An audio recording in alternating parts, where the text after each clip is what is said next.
Boa noite, hoje dia 17 de novembro de 2025. Nós estamos começando uma apostila nova, o Despertar da Consciência, segundo Masaharu Taniguchi, hoje é o dia dele, mas essa é a terceira apostila. O que ocorre é o seguinte, é que essa apostila, ela é aquela que começa com a história do Buda, do Siddhartha Gautama.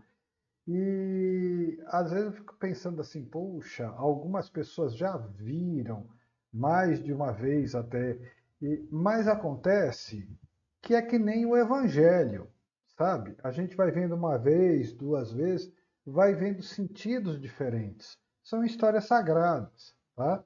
Então acho assim bem válido e bem interessante. Então vamos lá, vamos começar a ler. Só verificar de novo porque mudaram as coisas e eu tenho medo das pessoas entrarem e eu vacilar. Vamos embora, vamos ler.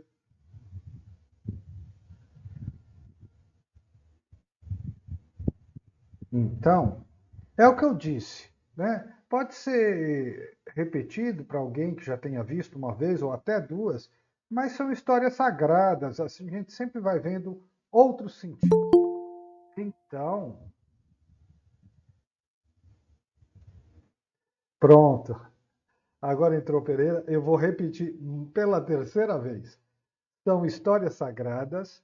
Eu sei que nós já vimos uma ou duas vezes, mas a gente vai vendo sempre novos sentidos, porque é que nem o Evangelho, cada vez a gente vai vendo um sentido mais profundo. Então vamos lá? Vamos ler? Eu estou falando isso porque é dia, então essa apostila começa com a história do Buda. Iluminação do Buda Sakyamuni. Sarva Mangalam, que quer dizer que todos possam se beneficiar.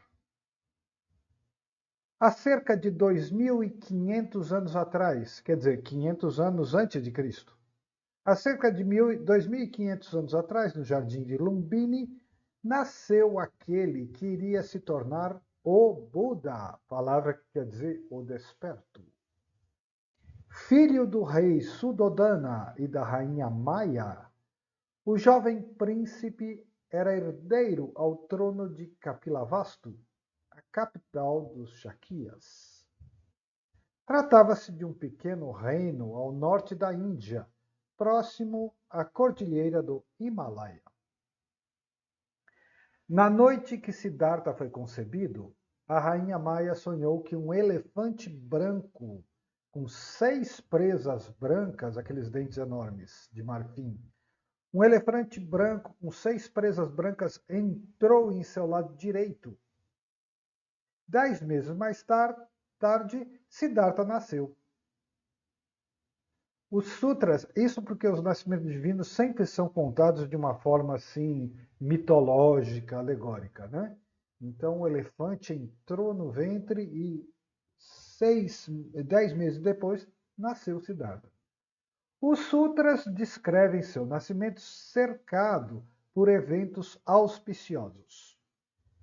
A própria terra teria estremecido como um prenúncio de que algo importante ocorreria. Algumas descrições mais simbólicas narram que o jovem príncipe teria nascido do lado de sua mãe, caminhado 7 passos em cada direção e anunciado sua futura iluminação, dizendo: cheguei. Os sutras ainda falam que o jovem príncipe manifestava um brilho glorioso desde seu nascimento, impressionando a todos. Diz-se também que devas, seres celestiais, e nagas, dragões, teriam se reunido para prestar-lhe homenagens, banhando o corpo com suave chuvisco. Em outras palavras, sabemos que uma chuva leve e refrescante teria caído logo no momento do seu nascimento. Então, o nascimento sempre contado de uma maneira fantástica, simbólica. Assim que nasceu, o jovem príncipe foi levado de volta a Capilavasto e grandes comemorações se deram em sua homenagem. Seu pai, o rei Suddhodana, reuniu então homens sábios e conselheiros que concordaram de modo unânime que aquela criança seria especial, pois era dotada das 32 características auspiciosas de uma pessoa de suma virtude. Segundo diziam, apenas 2 caminhos eram de se esperar. Tornar-se-ia um monarca universal, capaz de unir os vários reinos e regê-los com excelência e virtude. Ou 2. Iria ingressar na vida santa e realizar o caminho da perfeita sabedoria, tornando-se um mestre iluminado capaz de guiar o mundo inteiro. O rei Suddhodana ficou extasiado ao pensar na primeira possibilidade. Portanto, o rei Suddhodana simboliza a consciência mundana, a consciência terrena, os valores mundanos, o poder, a ambição. É tudo isso que ele quer e a única coisa que ele enxerga.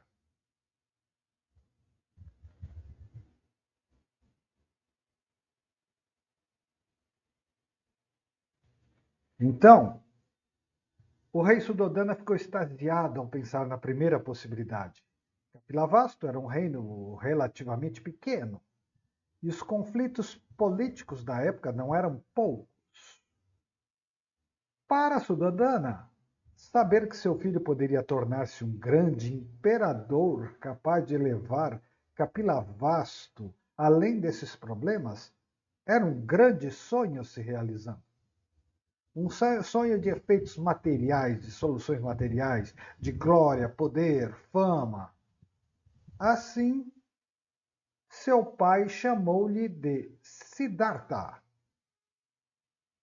O nome significa desejos e anseios realizados. Só que os desejos e anseios realizados não era do próprio Siddhartha, era do pai dele, de Suddhodana. E desejos e anseios que não seriam realizados, porque não era o que Siddhartha queria.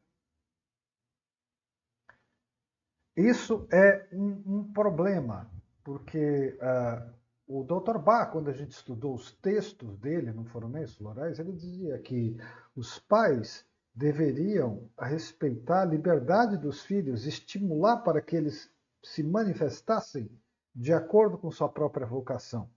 E que era uma forma terrível de ambição colocar os filhos para realizarem seus próprios desejos e frustrações.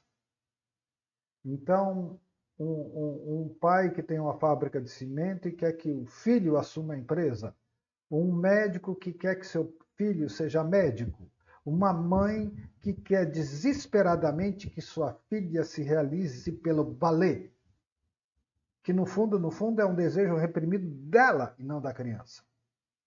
Isso é terrível. Então vamos adiante.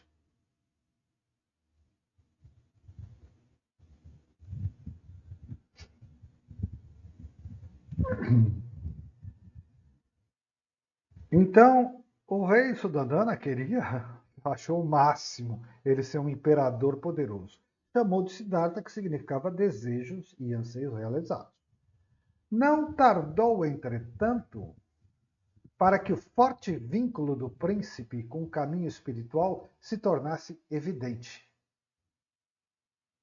Quer dizer, ele não conseguiu abafar a vocação natural. Bem, um velho santo chamado Asita, respeitado sábio e eremita, deixou as montanhas e foi apresentar-se em Kapilavastu. Isso porque ele, como homem espiritual, ele já sabia que estava acontecendo alguma coisa. Seguindo os sinais, ele sabia que alguém muito especial havia chegado ao mundo. Ao encontrar-se com o pequeno Siddhartha, o velho Asita prestou-lhe homenagens. Ele ajoelhou-se e começou então a chorar. Começou a chorar. Asita não chorava pelo jovem príncipe. Ele chorava por si mesmo. Ele sabia que Siddhartha renunciaria à vida mundana e realizaria a perfeita e completa iluminação, ao contrário do que queria o pai, né? O velho sábio sabia que iria realizar a completa iluminação, tornando-se um mestre de verdade, um mestre inigualável para seres humanos e celestiais. A essa altura, Asita já não mais estaria vivo no mundo dos homens. Não estaria mais vivo para presenciar e aprender com o Buda.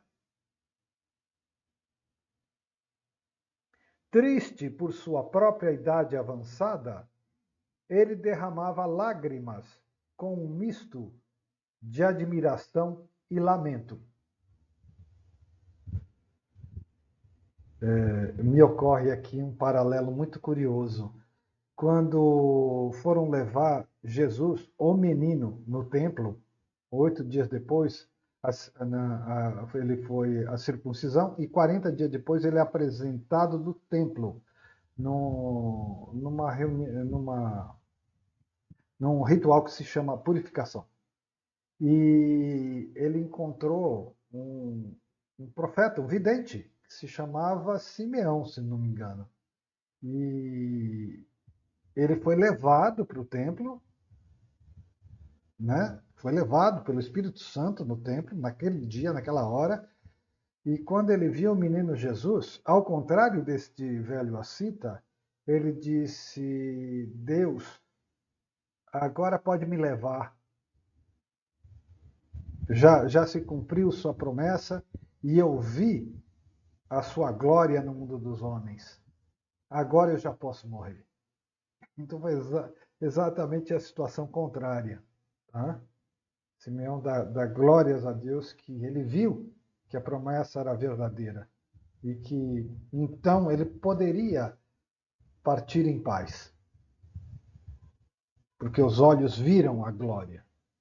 Muito bonita a passagem. Vamos lá. Então, mas a Sita chorou, ele falou: eu não vou poder acompanhar o Buda. Eu sei que o Buda é o Buda, mas eu não vou poder acompanhar o Buda. Então ele chorou. E ficou por isso. Nem por isso o pai Suddhodana se abalou, né? Totalmente aferrado à realidade mundana, ele não estava nem aí. Então, vamos prosseguir. Já nos primeiros dias de vida, Siddhartha perdia sua mãe. A rainha Maya faleceu enquanto dormia. E desde então, Mahapajapati, irmã de Maya, sua tia, passaria a cuidar do jovem príncipe. Siddhartha estudou as artes e ciências da época. Seus professores se assombravam com sua inteligência.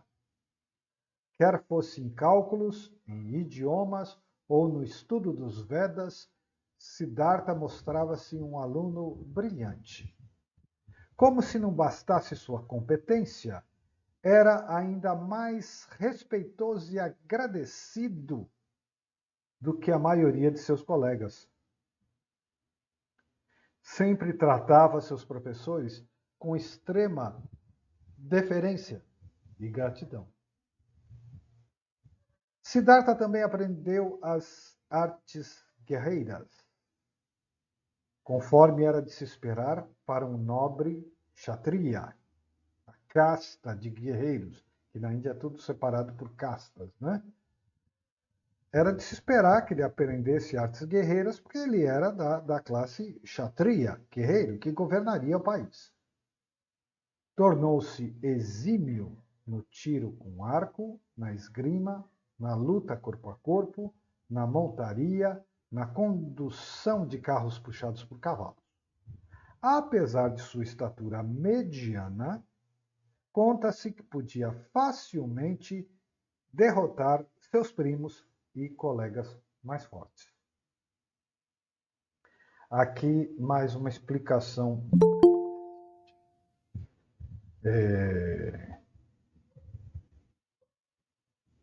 Por que essa história de Buda está no começo dessa apostila?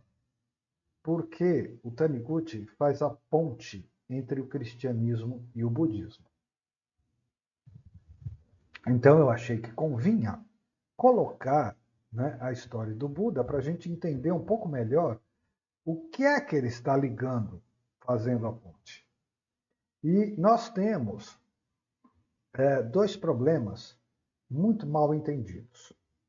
Os budistas entendem que os cristãos adoram um Deus pessoal, um Deus de amor. E é verdade. Mas eles distorceram as coisas e dizem que nós adoramos um Deus com figura humana no trono, em cima das nuvens, no céu, o que não é verdade, é tudo uma alegoria. Por outro lado, os cristãos dizem que os budistas chamam de iluminação um nada, um vazio. Eles também estão certos. Esse nada, esse vazio, é vazio de manifestações, é vazio de fenômenos, é vazio de pensamentos, mas ele é presença. Presença é amor. E é o mesmo amor do Deus pessoal do cristão. E a imagem pessoal é só um símbolo, então é a mesma presença. Então, o que acontece? Eu, muito equivocado, dizia assim: Jesus nasceu divino. Isso é verdade. Buda nasceu um ser humano e passou por um processo e se iluminou. É muito diferente. O Taniguchi esclarece, não é diferente. Você só está vendo a manifestação, a historinha no mundo dos homens. Você não está vendo a verdadeira essência das coisas. E a essência do Buda e a essência do Cristo são exatamente a consciência búdica, a consciência crística. O Taniguchi falando isso. E aí eu mudei minha ideia, porque eu falava, não, Jesus nasceu divino, e Buda se iluminou. Então o Taniguchi, você só está vendo a historinha humana. Bom, aí o Taniguchi apresenta uma sutra que eu acho que chama Sutra do Nirvana, onde o Buda começa a falar do aspecto eterno do ser, e um discípulo dele, que eu sempre esqueço o nome, acho que é Kasyapa, começa a discutir com ele.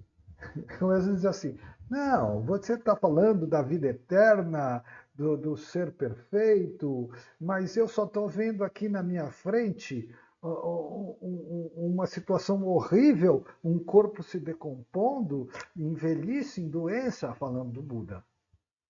Que foi a última sutra, o último discurso que ele fez.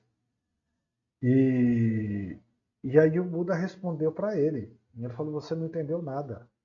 Você está vendo uma forma física, você não está vendo o que eu sou. E aí Buda diz a mesma frase que Jesus disse. Antes que Abraão fosse, eu sou. E o Buda respondeu para ele, eu sou desde o princípio dos tempos.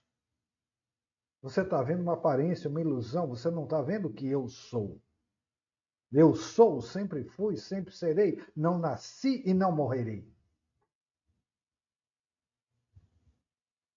Antes que Abraão fosse, eu sou. Então, vejam como o Taniguchi mostra que eles vão colocando a mesma verdade. E nós, humanos, é que não entendemos. Então, eles do lado de lá dizem, é um Deus humano. O de cá diz assim, eles caem no nada, no vazio. Nem uma coisa, nem outra. Nem uma coisa, nem outra. Sim, é humano porque é amor, mas é consciência.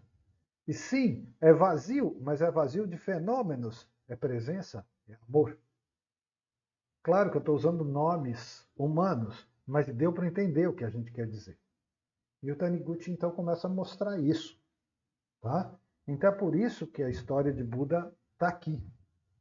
Porque como nós temos uma cultura mais cristã, nós temos mais dificuldade com isso, então a gente traz a história do Buda para entender um pouco melhor o que o Taniguchi está colocando.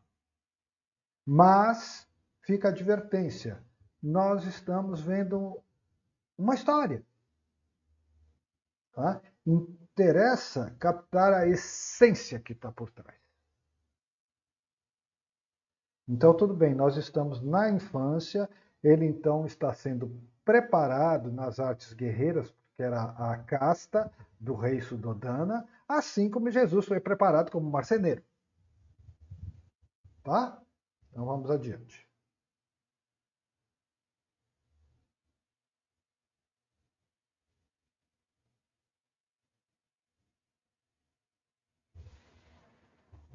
Então ele podia vencer os primos, ele não era muito grande, ele tinha uma estatura mediana, mas ele podia vencer os primos muito mais fortes.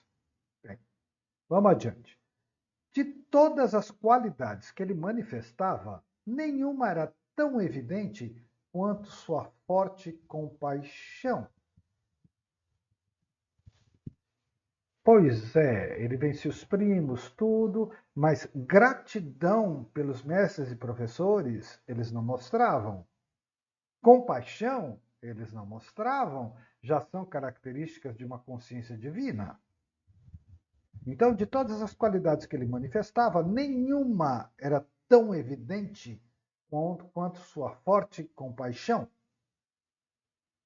Numa certa ocasião, ainda criança, impediu um servo do palácio de matar uma cobra a pauladas. Uma cobra. É um destaque de Buda defender todos os seres. Isso é um ponto muito peculiar do Buda, que não aparece muito no cristianismo, que é a defesa dos animais. Então, ele impediu o servo do palácio de matar uma cobra a pauladas. Sabia reconhecer a dor alheia, desejava profundamente que todos estivessem bem. Assim, convenceu o homem que o correto era liberar aquela serpente de volta na floresta, o seu devido lar. Puxa, incrível! Que não pareça razoável, né?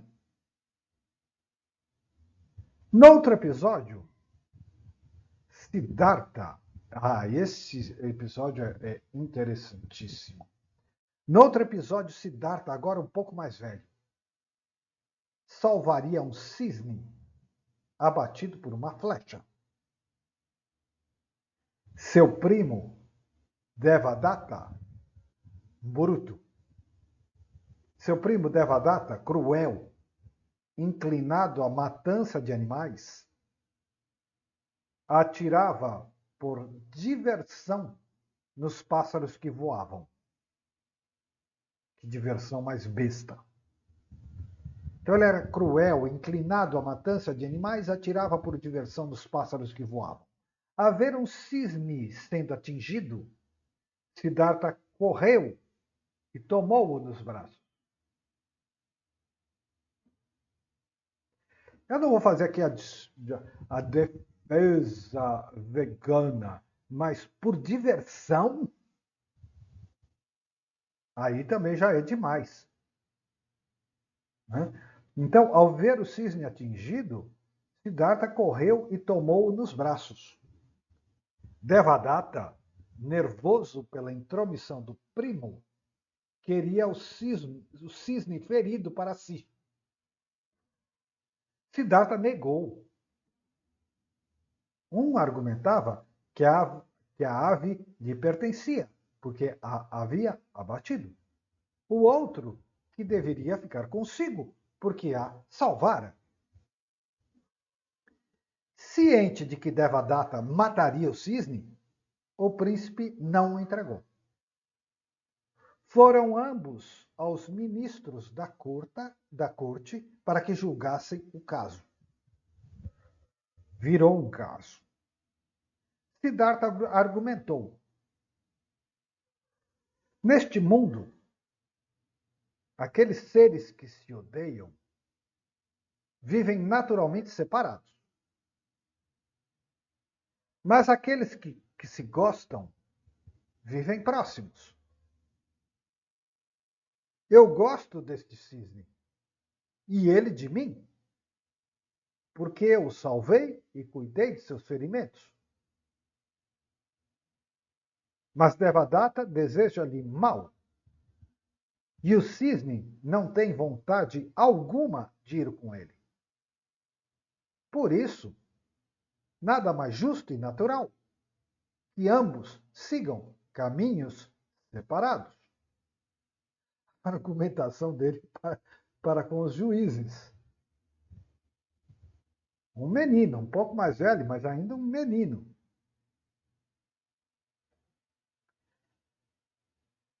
Além de sua sagacidade e compaixão excepcionais, Siddhartha era de natureza extremamente reflexiva, interior. Sua sensibilidade e capacidade de olhar profundamente os fatos da vida, com certeza aturdiam seu pai Suddhodana. O rei ainda sentia medo de que seu filho abandonasse a vida de imperador para se tornar um simples monge renunciante. Imagina a cabeça dele, simples monge renunciante, o Buda, conforme previsto pelo sábio Asita. Certo dia, durante um festival de grande importância, rei Suddhodana convidou Siddhartha para acompanhar de perto as atividades reais. Tratava-se do Festival do Arado, celebrando a importância da agricultura. Siddhartha, ao contrário das outras crianças, não parecia muito interessado nas comilanças e nas festividades. Claro, é compreensível. No palácio, ele tinha tudo que podia ser de comilança. As crianças pobres, ao contrário, deviam estar deslumbradas com a festa. Então, Siddhartha, ao contrário das outras crianças, não parecia muito interessado nas comilanças e nas festividades. Ele observava atento como os bois puxavam arados com extrema dificuldade. Por quê? Porque ele vivia trancado no palácio inteiro e estava vendo a vida fora do palácio. Ele observava atento como os bois puxavam arados com extrema dificuldade, suando, bufando, levando chicotadas para avançar. Marcou-lhe muito perceber que, embora todos estivessem festejando, aqueles bois não pareciam nada felizes. Movido por essa percepção, o príncipe se afastou do grupo, sentou-se sob as ramas de uma árvore.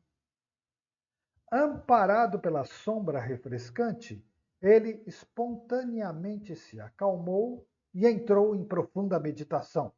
Era a natureza dele. Parou na árvore, se acalmou e entrou em profunda meditação.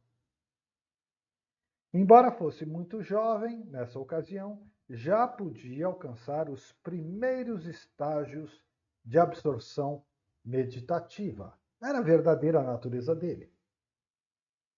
Nessa calma profunda, colocou-se a refletir sobre tudo que avistara. Não longe de si, minhocas eram partidas pelos arados que os bois puxavam com esforço. Pássaros se precipitavam a apanhar minhocas recém-feridas. Uma serpente atacava alguns pássaros descuidados.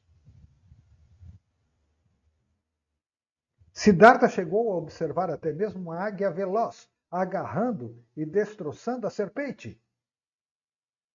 Era impressionante. Por isso que eu falei que eu não ia fazer aqui uma defesa vegana, porque seria fora de contexto. Não é isso. Sim, o Buda defende os animais, mas o que ele está vendo aqui é o horror da vida. Não só os bois com os arados, mas os pássaros, a serpente, a vida, a natureza, que no cristianismo é a natureza decaída com o pecado original, depois que Adão e Eva comeram a semente, entrou a guerra, a morte no mundo. Então ele estava vendo isso, né? Os pássaros atacando as minhocas, a serpente atacando os pássaros, é um ciclo. É isso que ele está vendo, o ciclo do que nós chamamos de vida. Só que ele está horrorizado, porque ele, preso no palácio, ele nunca viu isso. Então, ele chegou a observar até mesmo uma águia veloz agarrando e destroçando a serpente que pegava os pássaros. Era impressionante. Pela primeira vez, ele contemplava em detalhes a realidade da vida na Terra. Observou através daqueles pequenos animais, até das minhocas, como existe sofrimento, opressão e competição sem fim. Impressionava-lhe constatar que, mesmo num festival onde todos dançavam e celebravam, podia haver tanta dor camuflada. Algo que ninguém percebia. Claro, desde o pecado original, desde Adão a Eva, essa dor que entrou no mundo, a morte, o sofrimento, a doença, a velhice, se tornaram banalizadas. Então ninguém percebia. Ele percebia porque ele foi trancado no palácio para não ver essas coisas, porque senão ele se tornaria um monge. Siddhartha concluiu então que as aparências enganam. Haveria muito mais a se entender além daquela fachada pouco convincente de felicidade. Que fachada? Do palácio. Seus maiores questionamentos estavam apenas por começar. Vendo isso, o rei começou a intensificar seu temor. Queria distanciar o jovem de qualquer questionamento espiritual, de qualquer preocupação.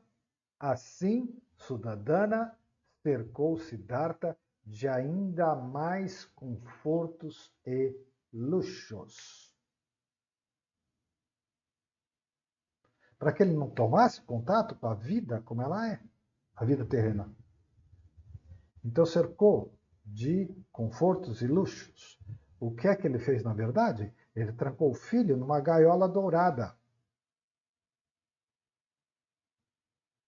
Às vezes eu vejo assim algumas histórias, por exemplo, da nobreza, e vejo como as pessoas são prisioneiras daquelas circunstâncias. Um caso famoso era a Lady Di, na corte inglesa. Né? É um exemplo. Como as pessoas são criadas numa redoma, numa gaiola dourada, e não é o que elas são, não é o que elas querem. Então, a, a, a solução para que Siddhartha não conhecesse a vida como ela é, era trancá-lo numa gaiola dourada.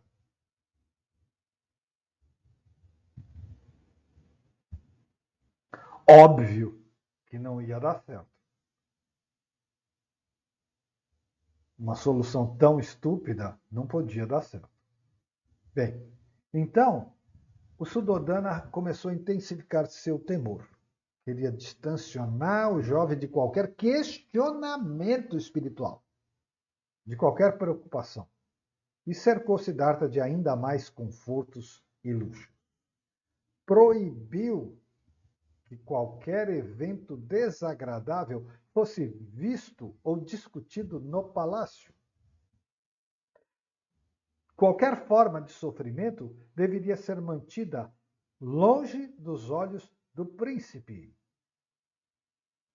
Mesmo os empregados, se ficassem doentes ou feridos, deveriam se retirar e apenas regressar a seus postos quando devidamente recuperados.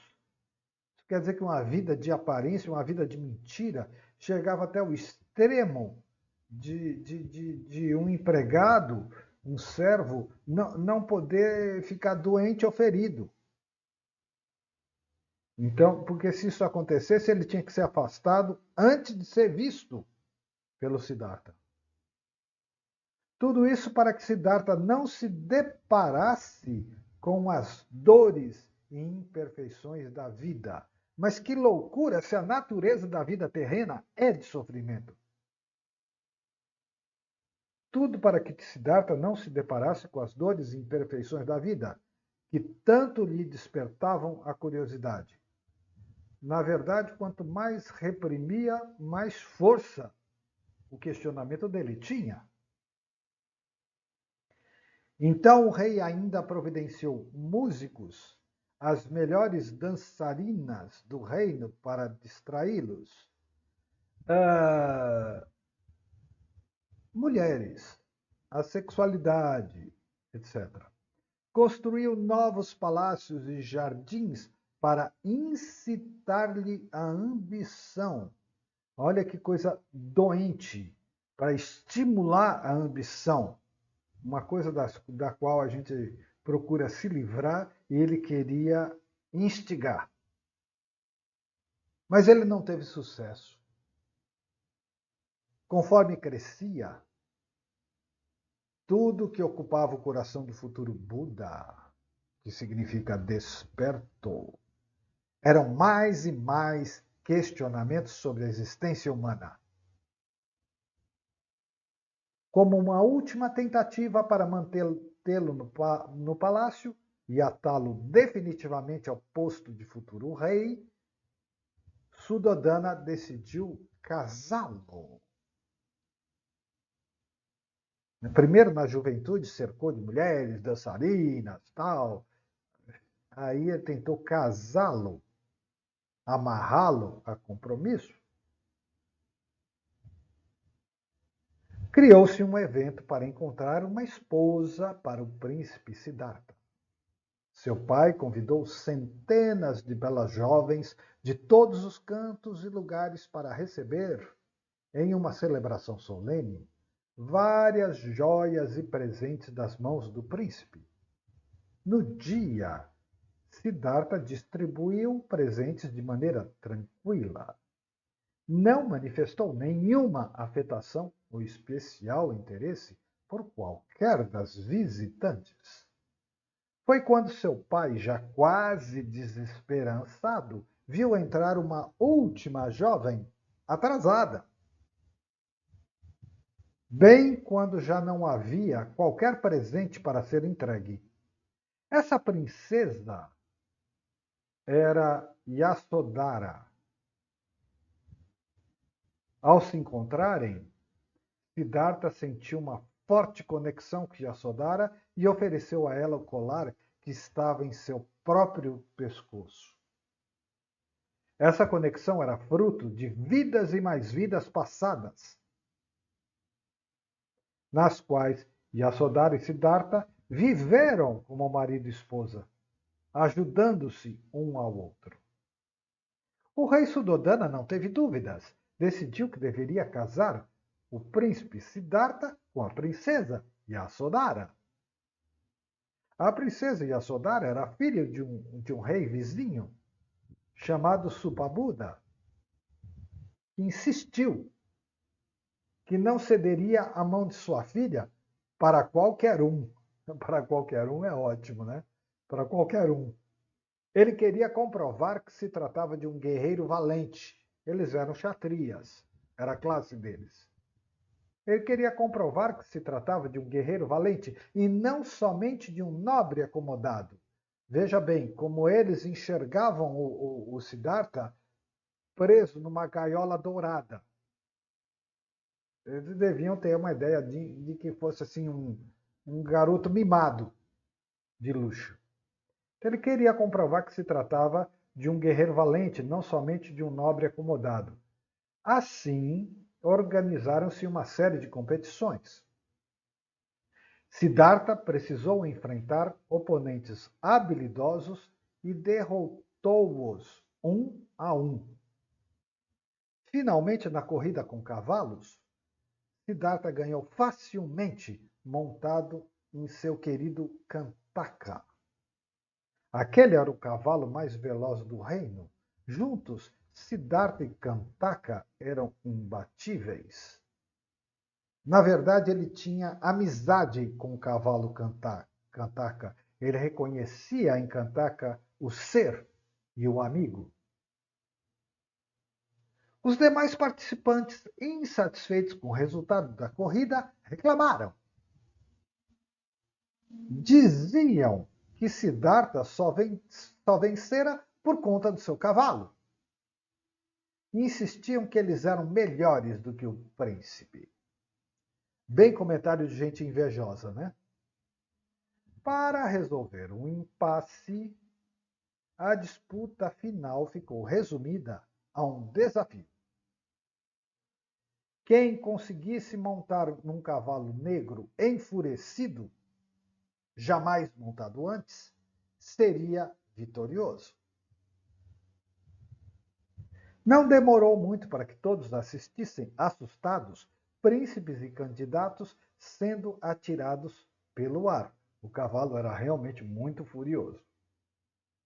Aniruddha, primo de Siddhartha, melhor cavaleiro do reino, conseguiu subir habilidosamente as costas do cavalo.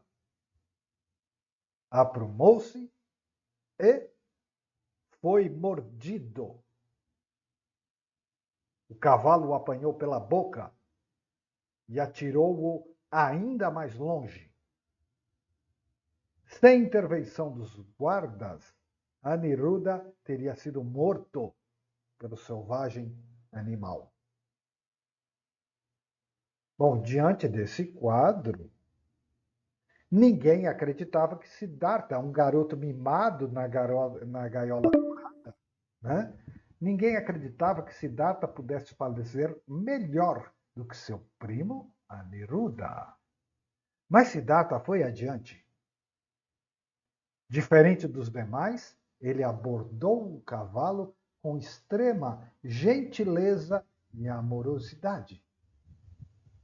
Aproximou-se pacificamente e então, conversando com o cavalo feroz, na verdade cochichando, conversando com o cavalo feroz, afagou-lhe as orelhas. Em alguns poucos instantes, o feroz cavalo negro já não parecia tão feroz, mas parecia um novo amigo de Siddhartha. Espontaneamente, o príncipe subiu e cavalgou o animal sem obstruções. Tanto Siddhartha quanto o cavalo estavam tranquilos. Então, foi um evento extraordinário. Passadas as provações, Siddhartha e Yasodhara puderam se casar. O evento foi celebrado com uma grande festa que se estendeu por toda Kapilavastu. Eles viveriam tranquilamente por um bom tempo em total harmonia.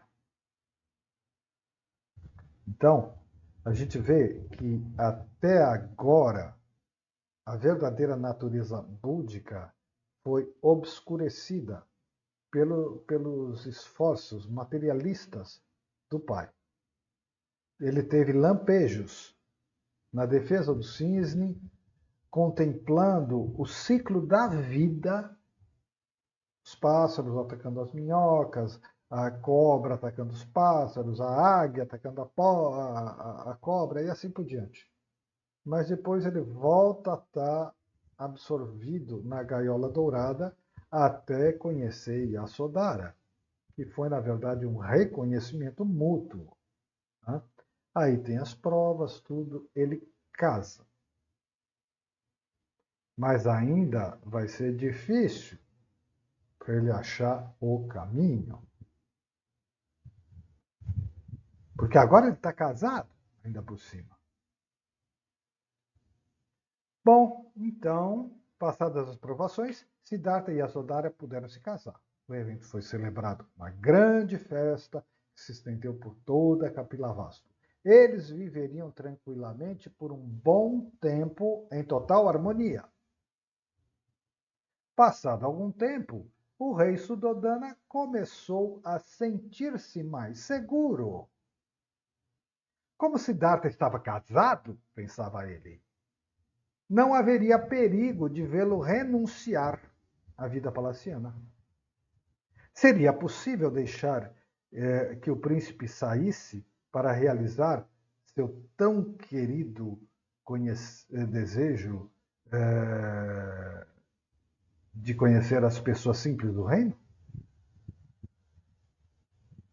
Até então, Siddhartha crescera cercado por ministros e membros da família real, em um ambiente altamente controlado por seu pai.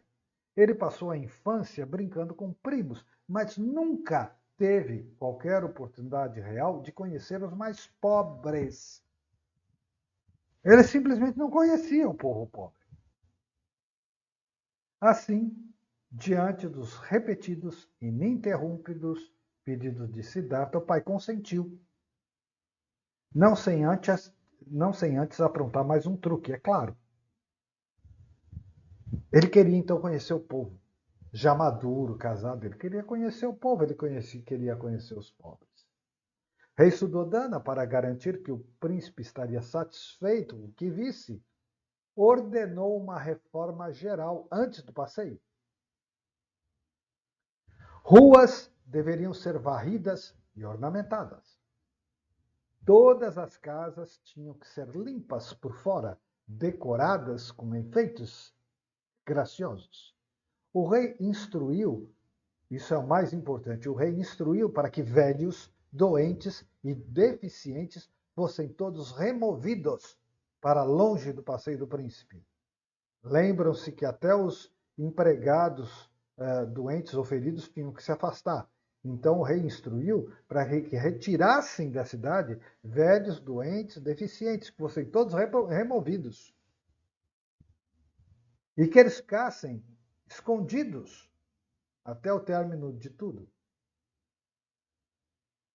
As pessoas foram também instruídas a aparentar felicidade e contentamento. Uma falsa alegria que nós estudamos no outro dia. O rei queria que Siddhartha vislumbrasse um paraíso, de modo que nenhuma inquietação lhe surgisse. Ele queria, acima de tudo, que o príncipe estivesse satisfeito com a realidade, entre aspas, com a realidade do mundo falsa que ele planejou, e não precisasse se preocupar em sair para mudar nada. A realidade falsa do mundo que ele, o pai, planejou, mas o pai não planejou que as minhocas são comidas pelos pássaros, os pássaros pelas cobras, as cobras pelas águias. É um símbolo da insanidade humana mesmo. Então, ele queria tudo uma festa muito bonita que o príncipe não precisasse se preocupar com mais nada. Em outras palavras, forjou um último plano para afastar de Siddhartha suas inquietações existenciais. Mas foi aí que tudo começou a dar errado. Então, ele vai ter agora 4 visões, e talvez hoje só dê para ver a primeira visão, mas assim, andou bem rápido o ritmo da coisa, e a semana que vem a gente já termina a história do Buda. A primeira visão, a velhice, que ele não conhecia. Siddhartha saiu acompanhado de Chandaka. O cavalo era Kantaka. Chandaka era o servo de confiança, um amigo. Siddhartha saiu acompanhado de Chandaka, seu servo de confiança. A princípio, ficou muito feliz de ver habitantes de Kapilavastu contentes, trabalhando, acenando. Todos aparentavam estar muito felizes.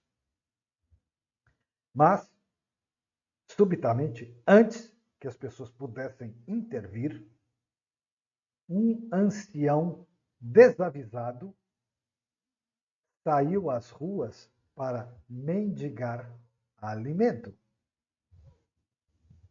Foi um choque para todo mundo, porque não estava no programa. Então, um ancião desavisado saiu às ruas para mendigar alimento. Seus cabelos eram brancos, suas costas iam curvadas, os dentes escassos. Ele tropeçava entre passos desajeitados, apoiando-se num cajado. Siddhartha ouviu. Era a primeira vez que avistava uma pessoa de tão avançada idade. O que é aquilo, Chandaka? É um ser humano? Perguntou alarmado. Sim, aquele é um ancião. Mas por que ele não consegue andar direito? Está encurvado, sem dentes, apoiado numa madeira. É apenas uma pessoa que chegou na velhice. É natural que seja assim. Quando envelhecemos, ficamos dessa maneira. Velhice quer dizer que todas as pessoas que conheço ficarão assim? Incluindo meu pai, Yasodhara? Exato, respondeu Chandaka. E aquela foi a primeira visão que marcou fortemente o jovem príncipe. Todos, incluindo ele próprio, seus entes queridos, estariam sujeitos ao declínio e à velhice. Ninguém estava livre de tal realidade. A segunda visão, doença. Siddhartha estava ainda atônito com sua descoberta, quando avistou um homem caído. Tentou ajudá-lo como pôde, ajoelhando-se próximo e apoiando a cabeça do sujeito sobre seu colo. O jovem príncipe tentava perguntar àquela figura abatida o que teria ocorrido, mas esta mal conseguia balbuciar palavras. Chandaka, o que acontece?